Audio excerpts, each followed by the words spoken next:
राजस्थान में इनमें से कौन सी एक भेड़ की नस्ल पाई जाती है? इनमें से भेड़ की नस्ल कौन सी राजस्थान में पाई जाती है? नागौरी, चोकला, राठी, मुर्रा। देखिए एक ही इनमें नस्ल है जो कि भेड़ की है, बाकी अन्य नस्ल है वो भेड़ की नहीं है। कौन सी है वो आपको बताना है। देखिए इसमें चोकला इसका राइट आंसर हो जाएगा।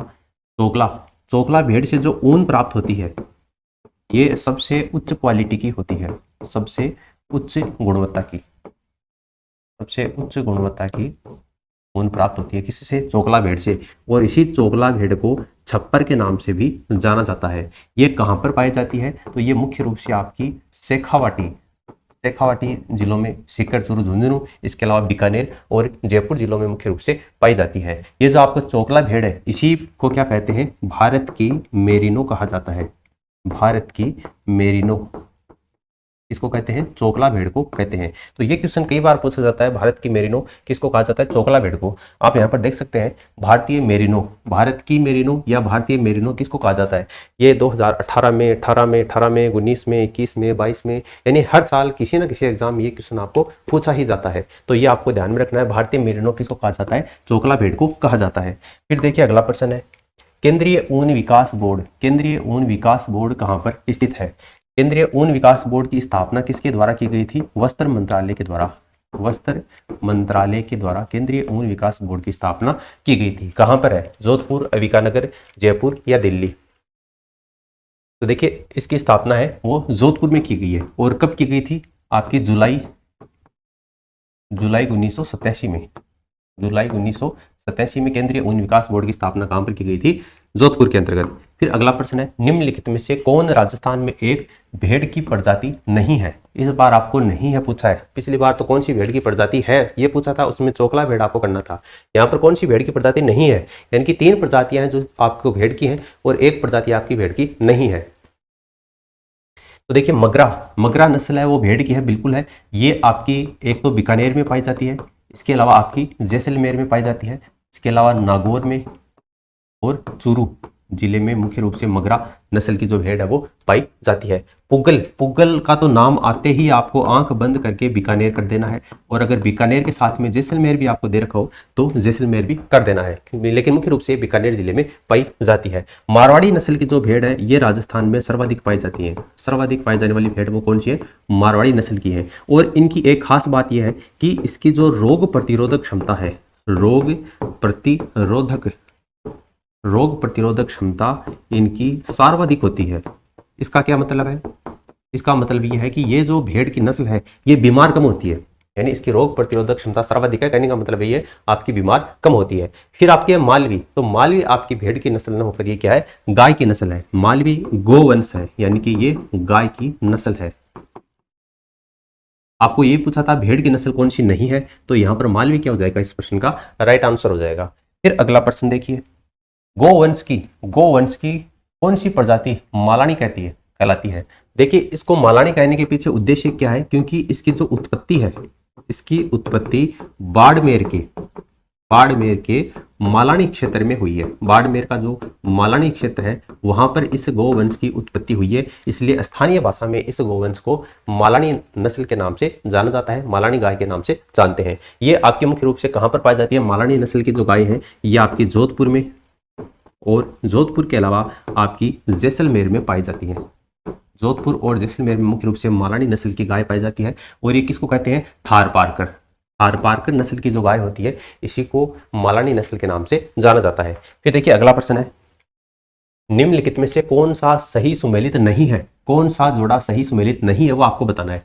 यानी कि भैंस की नस्ल मुर्रा होती है क्या? बिल्कुल होती है। भेड़ की नस्ल सोनारी बिल्कुल होती है। नाचना नस्ल की ऊंट, यानी नाचना जो नस्ल है वो ऊंट की होती है, बिल्कुल होती है। गोमठ गाय, नहीं ये गलत है। गोमठ है ये गाय की नस्ल नहीं होकर ये किसकी होती है? ऊंट की होती है। गोमठ नस्ल ऊंट की होती है। तो यहाँ पर आपका ऑप्शन जो सी है ये इसका आंसर हो जाएगा। और ये आपका जैसलमेरी जो ऊंट होता है, जैसलमेरी ऊंट, ये जैसलमेरी ऊंट किसके लिए जाना जाता है? ये आपका सवारी के लिए जाना जाता है। ये सबके जो जवान हैं ये दौड़ने के लिए, भागने के लिए जो ऊंट काम में लेते हैं बॉर्डर के ऊपर, ये जैसलमेरी नस्ल के ऊंट के होते हैं। ये सवारी के लिए मुख्य रूप से काम में लिए जाते हैं। एक आपका होता है बीकानेरी ऊंट, राजस्थान में लगभग 50% जो ऊँट है वो आपका बीकानेरी ऊँट ही पाया जाता है।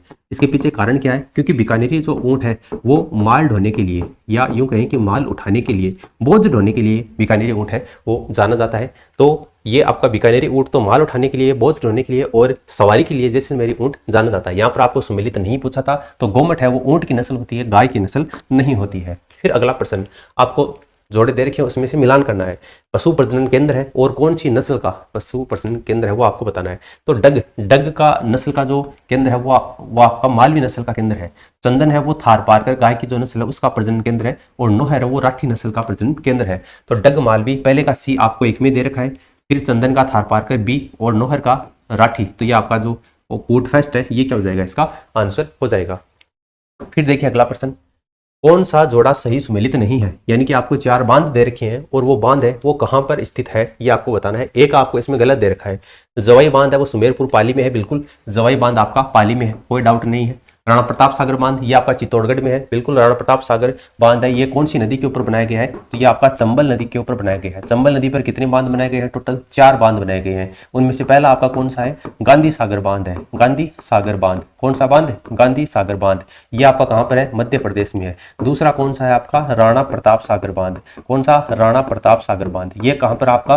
चित्तौड़गढ़ में है। चित्तौड़गढ़ में है। आपको क्या दे रखा है प्रश्न में? चित्तौड़गढ़ दे रखा है, बिल्कुल दे रखा है। तीसरा जो बांध है वो कौन सा है आपका? जवाहर सागर बांध।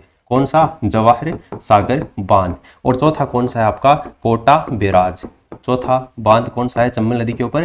कोटा बैराज। और ये दोनों ही कहां पर है? राजस्थान के कोटा जिले में। यानी ये जो 4 बांध चंबल नदी के ऊपर बनाए गए हैं उनमें से आपको एक दे रखा है राणा प्रताप सागर बांध, तो ये आपका चित्तौड़गढ़ जिले के अंतर्गत स्थित है। तीसरा है उमेद सागर बांध। उमेद सागर बांध भीलवाड़ा दे रखा है जो कि गलत है। उमेद सागर बांध भीलवाड़ा में न होकर कहां पर आपका? जोधपुर में है। जोधपुर में, जोधपुर के महाराजा उमेद सिंह के द्वारा इसका निर्माण करवाया गया था, तो उन्हीं के नाम पर उमेद सागर बांध इसका नाम रखा गया है। बजाज सागर बांध डूंगरपुर में है। बिल्कुल बजाज सागर बांध है, ये आपका डूंगरपुर में है, माही नदी के ऊपर। तो इसमें आपको गलत पूछा था, तो गलत आपका ऑप्शन सी हो जाएगा। उमेद सागर बांध है ये भीलवाड़ा में न होकर आपका कहां पर है? जोधपुर में स्थित है।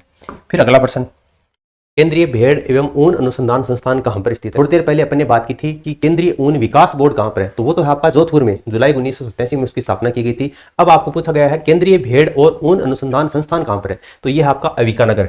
अविकानगर कहां पर है? टोंक में है, या अविकानगर, या यहाँ पर नाम आ सकता है भानपुरा।